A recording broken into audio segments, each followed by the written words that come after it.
Hello guys, welcome to second class. मैंने पहली class upload कर दी है जिसका टॉपिक था लिटरेरी फॉर्म्स। आप उसे जाके देख सकते हैं। उसमें मैंने फॉर्म्स ऑफ लिटरेचर पढ़ाया था, लिटरेचर किसे कहते हैं वो भी सब पढ़ा दिया है। तो आप जाके उसे पहले देख लीजिए, फिर उसके बाद इस पे आए ना तब आपको समझ में आएगा कि हम किसके बारे में बात कर रहे हैं।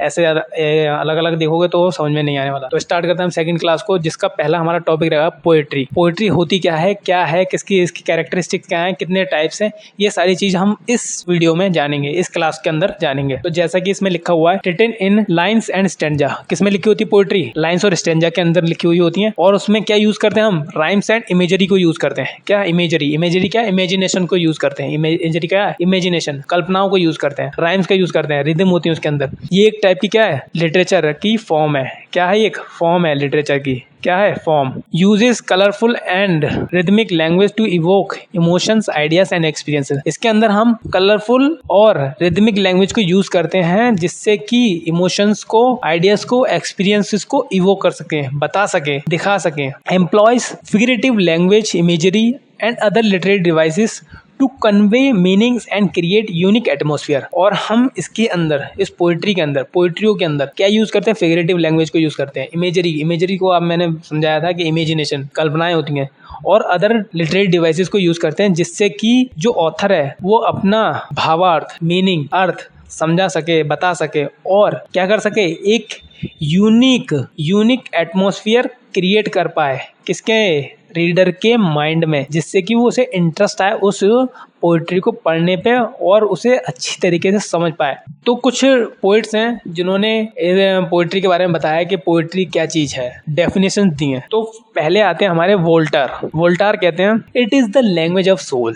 क्या है भैया? ये आत्मा है। क्या है? ये आत्मा की भाषा है। भैया ये क्या है? एक वोल्टायर कहते हैं ये तो आत्मा की भाषा है। पोइट्री क्या है? आत्मा की भाषा। ठीक है ना? क्यों कहते हैं? क्योंकि पोइट्री क्या है? नेचुरली आती है अंदर से, अपने आप। ऐसा नहीं कोई ऊपर से दबाव दे रहा है कि लिख भाई पोइट्री लिख, ऐसा नहीं होता। अपने आप मन में कुछ अपने इमोशन, जो शुद्ध इमोशन होते हैं वो निकल के आते हैं, उभरते हैं। जिसे पोएट अपने बड़े मखमले हाथों से बड़ी अच्छी भाषाओं के साथ लिखते हैं, जो कि कौन सी भाषा होती है? फिगरेटिव होती है, इमेजरी होती है। ये सारी चीजों को इस्तेमाल करते हुए उस पोइट्री को लिखते हैं। और जो ऑर्डिनरी के लिए थोड़ा मुश्किल होता है, लेकिन जो पढ़े लिखे होते हैं वो भी, उनको भी थोड़ा मुश्किल पड़ता है, लेकिन समझ जाते हैं। फिर सैमुअल जॉनसन कहते हैं, क्या कहते हैं भैया? ये सैमुअल जॉनसन भी कहते हैं, इनका भी चुप ना रहे तो इन्होंने भी बताया कि भाई देखो पोइट्री क्या है। Poetry is the art of uniting pleasure with truth. Samuel Johnson भी कहते हैं भाई हम क्यों पीछे रहे, हम भी देंगे डेफिनेशन अपनी। तो वो भी बताते हैं कि भाई पोइट्री क्या है? कला है। क्या है? आर्ट। आर्ट किस चीज की? प्लेजर के साथ ट्रुथ को जोड़ने की, प्लेजर के साथ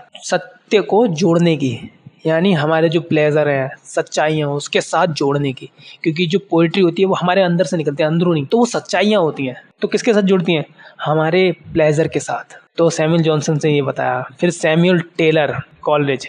अभी सैमुअल है ना, तो इनमें कंपटीशन हो रहा है कि अरे तूने दिया तो मैं भी दूंगा भाई, डेफिनेशन तो मैं भी दूंगा चाहे कुछ हो जाए। तो इनने भी डेफिनेशन दी। तो कहते हैं बायोग्राफिया लिटरेरिया में कहते हैं 1817 में लिखी गई थी।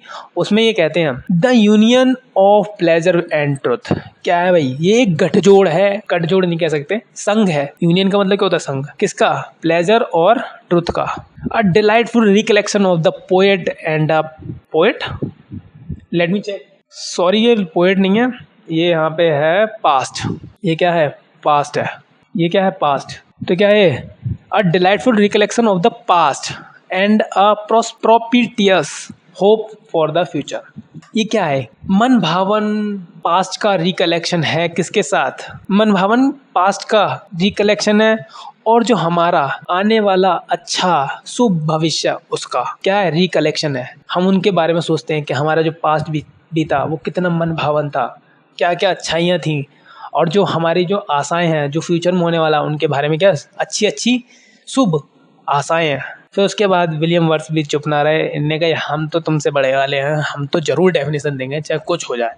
तो ये अपनी प्रीफेस ऑफ लिरिकल बैलेड में कहते हैं 1800 में, the spontaneous overflow of powerful feelings. क्या है ये? नेचुरल, प्राकृतिक ओवरफ्लो है, बहुत ही ज़्यादा स्ट्रॉन्ग फीलिंग्स का, अपने आप उभर के आती हैं। इन्हें जरूरत नहीं पड़ती आर्टिफिशियल कुछ दबाव देने की, ये अपने आप आती हैं। कब आती हैं, कब ओरिजिनेट होती हैं? जब हम शांत मन में बैठे होते हैं, शांत में बैठे होते हैं, तब ये क्या होती हैं? ओरिजिनेट होती हैं। It takes its origin from emotion recollected in tranquility. Tranquility मतलब शांत मन। शांत जब मन होता है तब ये क्या होती हैं? उभर के आती हैं, ओरिजिनेट होती हैं।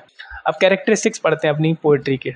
पोएट्री की कैरेक्टरिस्टिक्स क्या है? इमेजरी होगी, कल्पना होंगी, सिंबोलिज्म होंगे, रिदम होगा, मीटर होगा, रिदम भी होगा, मीटर भी होगा, म्यूजिकल क्वालिटी होंगी, गा के भी गाएंगे, क्योंकि भाई जब रिदम होगा तो भाई यूज तो करेंगे ना म्यूजिकल क्वालिटी। सब्जेक्टिव होंगे, इमोशनल रेजोनेंस होगा, इमोशंस होंगे उसके बहुत सारे। भाई प्राकृतिक है, जब कोई भी चीज अंदर से निकल रही है तो उसमें इमोशन तो होंगे होंगे ना यार। शांत मन में हमें कितने बढ़िया बढ़िया बेहतरीन विचार आते हैं, सोचते हैं कि भाई यार वो मेरे को ऐसा नहीं करना चाहिए था, वैसा नहीं करना चाहिए, तो क्या है? नेचुरली निकल के आ रहे हैं। इकोनॉमी लैंग्वेज होती है, अच्छी खासी लैंग्वेज इस्तेमाल करते हैं, बढ़िया एकदम खतरनाक वाली, तो थोड़ा मुश्किल होती है समझने में। Figurative language, figurative language use करते हैं, इमेजरी यूज करेंगे, बहुत सारी चीजें वो सब यूज करते हैं इनमें। तो इसके 3 मेजर टाइप होते हैं पोएट्री के। लिरिक पोएट्री होती है, नैरेटिव पोएट्री होती है, ड्रामेटिक पोएट्री होती है। लिरिक मतलब जानती हो, नैरेटिव मतलब कहानी नुमा, ड्रामेटिक मतलब ड्रामा होगा उसमें। इस तरीके से तीन पोएट्री है। अब ये थोड़ा मैंने एक्स्ट्रा ऐड कर दिया है, इसके बारे में जान सकते हैं कि पोएट्री क्या होती है, कैसे आती है, कैसे नहीं। तो poetry is the spontaneous overflow of powerful feelings. Spontaneous मतलब नेचुरल मतलब नेचुरल होता है, स्पॉन्टेनियस ओवरफ्लो अपने आप नेचुरली निकल के आती है।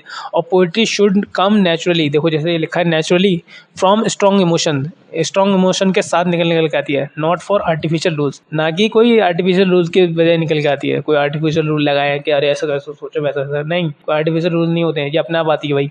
Origin in emotion recollected in tranquillity, मतलब ओरिजिन कब होती है? इमोशन में। और रिकलेक्ट कब होते हैं? जब शांत मन होता है, जब हम शांत बैठे होते हैं, तब ये दोबारा हमें इकट्ठे होते हैं। Strong feelings are first experience, पहले हमें एक्सपीरियंस की जाती है, फिर उसके बाद reflected in calmness to create poetry. जब हम शांत बैठे होते हैं, काम मतलब शांत, ट्रैंक्विलिटी मतलब शांत, जब हम साथ बैठे होते हैं तब वो हमें वापस में उभर के दिखाई देती है, रिफ्लेक्ट होती है, जिससे कि हम क्या बनाते हैं? To create poetry. Language of a common man, ये क्या होती है? कॉमन मैन की भाषा होती है, जिसमें हम कुछ फिगरेटिव लैंग्वेज यूज करके कुछ और ज़्यादा अच्छी बना देते हैं। Poetry should be written in the language of ordinary people. Poetry इस तरीके से लिखी जानी चाहिए जो ऑर्डिनरी पीपल को समझ में आए। इतनी ज़्यादा डेकोरेटिव ना कर दें कि आर्टिफिशियल कर दें कि वो बेचारे उसके परे ही जा रही है, खोपड़ी पे से बाउंस कर रही हो, सर के ऊपर से बाउंस जा रहा हो। Focus on nature and rural life. ये ज़्यादातर किस पे फोकस करते हैं? किस पे फोकस रहता है? नेचर पे या फिर रूरल लाइफ पे। लाइफ सॉरी यार, जीवन स्लिप हो रही है। Nature is a source of truth, beauty and morals lesson. Nature क्या एक सोर्स है? क्या है सोर्स किस चीज़ का? सच्चाई का, खूबसूरती का, नैतिक सबक का। और रूरल लाइफ किसका है? जो रूरल लाइफ सोर्स करती है human emotion in their purest form. जो ह्यूमन की जो इमोशन होते हैं उनको प्योरेस्ट फॉर्म में दिखाता है। जो रूरल लाइफ होती है, रूरल यार बोल नहीं पा रहा मैं, इसको थोड़ा अपने आप से एडजस्ट कर लेना। रूरल लाइफ होती है वो शो करती है ह्यूमन के जो इमोशन होते हैं बिल्कुल एकदम प्योरेस्ट फॉर्म में दिखाते हैं। Poet as a man speaking to man. Poet को इस तरीके से होना चाहिए जैसे कि एक आदमी दूसरे आदमी से बात कर रहा हो। The poet is an ordinary human. Poet क्या एक ऑर्डिनरी ह्यूमन है जिसके पास क्या है? डीपर सेंसिटिविटी, अंडरस्टैंडिंग है और कम्युनिकेटिंग टू फेलो ह्यूमंस। और किससे बात करता है वो? अपने आसपास के लोगों से। तो हमने ये चीज़ आज कंप्लीट कर ली। तो यही है पोएट्री के अंदर मेन हमने एक बार देख सकते हैं क्या क्या पढ़ा हमने। चलो देख लेते हैं। हमने पोएट्री के बारे में समझा, डेफिनेशन पढ़ी, फिर उसके बाद कैरेक्टरिस्टिक्स देखी क्या क्या कैरेक्टरिस्टिक्स है, फिर मेजर टाइप पढ़े और थोड़ा सा और चीज़ पढ़ ली। तो आज की वीडियो हम इसी पे ख़त्म करते हैं। मैं आशा करता हूँ आपको ये वीडियो हेल्पफुल लगी हो और मज़ा आया उस वीडियो के दौरान। मैंने पॉइंट्स में कन्वर्ट कर दिए हैं, आप चाहें तो नोट्स बना सकते हैं और मैं बाद में इसको आपको डिस्क्रिप्शन में दे दूंगा। तो वीडियो अगर अच्छी लगी है तो लाइक शेयर कमेंट कर देना और चैनल को सब्सक्राइब करके रखना। तो नेक्स्ट वीडियो में मिलते हैं जिसका टॉपिक मतलब डिस्कवर हो ही जाएगा आने वाली वीडियो में। तो थैंक यू गाइस, मिलते हैं नेक्स्ट वीडियो में।